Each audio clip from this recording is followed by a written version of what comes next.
Welcome to the Rozanne On Demand CFPB video series, featuring Ontario System's Chief Compliance Officer, Rozanne Anderson. Widely recognized as a leading authority on collection-related compliance, Rozanne leads Ontario System's corporate efforts in response to the CFPB's launch of compliance examinations in the ARM industry. In this ongoing video series, Rozanne takes a deeper dive into the entire regulation, helping you make sense of the new rule and what it means for your agency. Before we get started, please take a moment to review our legal disclaimer. The information shared today is not legal advice. Please consult with your own independent legal counsel before making any business decisions regarding the use of this information. Welcome to the first episode in our CFPB video series. Today I'm going to guide you through exactly what you need to know with regard to the scope of authority of the CFPB, coverage of the regulation, key definitions. Now, with regard to the key definitions, I'm going to focus on attempt to communicate, a new term, communicate and communication, the definition of consumer, the definition of creditor, the definition of debt collector, and an all-important definition of person. So let's dive right into it. For your reference, please review Part 1006 of the new rule for debt collection, Regulation F. I'll be focusing initially on Subpart A, 1006.1, and later with regard to the definitions, I'll be focusing on 1006.2. Let's begin with the CFPB's authority. When we talk about authority in connection with the Consumer Financial Protection Bureau, what we are talking about is the right or the ability, the legal permission the Consumer Financial Protection Bureau has to actually write a regulation about debt collection.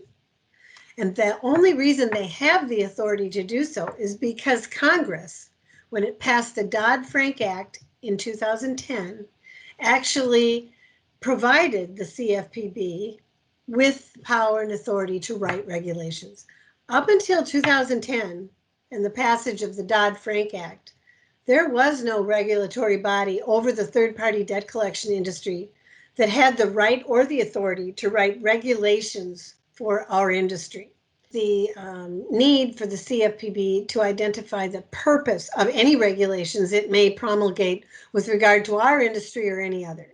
The purpose of Regulation F, interpreting the Fair Debt Collection Practices Act, is very limited, and it's really to carry out the intent of the original law, which was to eliminate abusive practices by debt collectors and to level the playing field across all debt collectors with regard to their compliance requirements. This part also was intended by the CFPB to really modernize the Fair Debt Collection Practices Act such that debt collectors would clearly be able to embrace the use of modern communication technologies such as email, text, and even social media. It could be my personal bias, but I have long been passionate about the need to make sure we are using terminology correctly. And the need to do so is obvious when it comes to studying Regulation F. And this is because words that we may normally use in everyday conversation have been given unique meanings by the Consumer Financial Protection Bureau under Regulation F.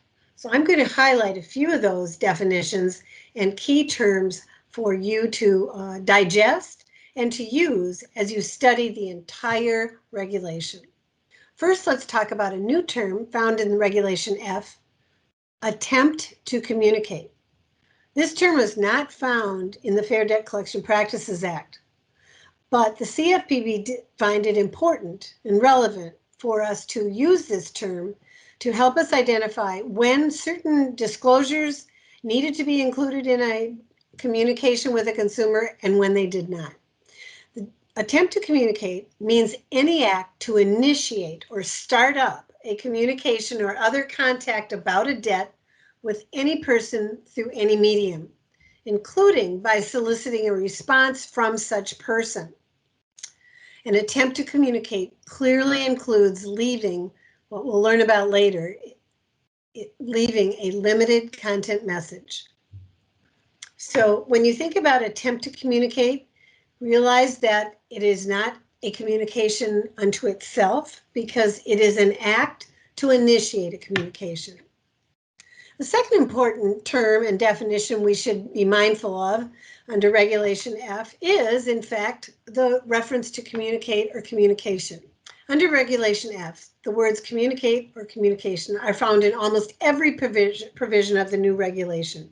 And those terms alternately, it doesn't matter which one you use, they mean the conveying of information regarding a debt directly or indirectly to any person through any medium.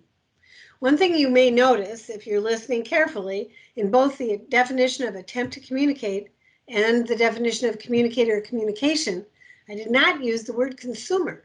CFPB is applying those terms to any person. Very important for us to start to be mindful of when the CFPB uses the word person as opposed to when the CFPB uses the word communicate in its regulation. The definition of consumer means any natural person obligated or allegedly obligated to pay any debt. And the CFPB has intentionally added, and to clarify, if in doubt, that a natural person will extend to a deceased person who was formerly, when alive, a consumer, a natural living person. So you may say, well, who else would a consumer be? This is to begin to appreciate the fact that there are situations when the CFPB is referring to organizations, corporations that are defined as persons under the law, limited partnerships, etc. But when it comes to consumer, the only party that can meet this definition is a natural person or a deceased person who was formerly a consumer. Creditor is an example of a reference to a corporate entity, such as a corporation, limited partnership, etc. Creditor under the new rule means any person who offers or extends credit to create a debt or to whom a debt is owed. The term creditor does not include any person to the extent that that person receives an assignment or a transfer of a debt in default solely to facilitate collection of the debt for another. It's a lot of words, but what it means is when we talk about creditor under the FDCPA and Regulation F, we are not talking about a party who receives a debt by way of an assignment or transfer. Let's take a look now at what it means to be a debt collector under the Regulation F and the Fair Debt Collection Practices Act. Debt collector means any person, and that person could be a corporation, a limited partnership, it need not be a natural person, but any person who uses any instrumentality of interstate commerce or the mails in any business. This is what's important. The principal purpose of which is the collection of debts, or who regularly collects or attempts to collect debt owed or due or asserted to be owed another. Very, very important that before you begin to wonder whether the Fair Debt Collection Practices Act or Regulation F applies to your organization or your client's organization, you must determine whether they actually satisfy the definition of debt collector. Because if they do not, neither the FDCPA nor Regulation F impacts their interactions with consumers, or any person for that matter, which is a perfect segue to the last term and definition we should cover in today's video cast, which is the term person. Person under Regulation F is a reference to natural persons, corporations, companies, associations, firms such as law firms, partnerships, societies, and joint stock companies. The reason this is important is because as we study Regulation F, we will see that the CFPB flip-flops back and forth between the use of the word person in many of its provisions and the use of the word consumer, and that impacts how you will comply with Regulation F. I hope this information has been helpful and that you have a better understanding of the topics we addressed in today's session. Thank you. Please join us next week for episode 2, where Rozanne will cover limited content message, review of Zortman, review of FODI, and ringless voicemail messages.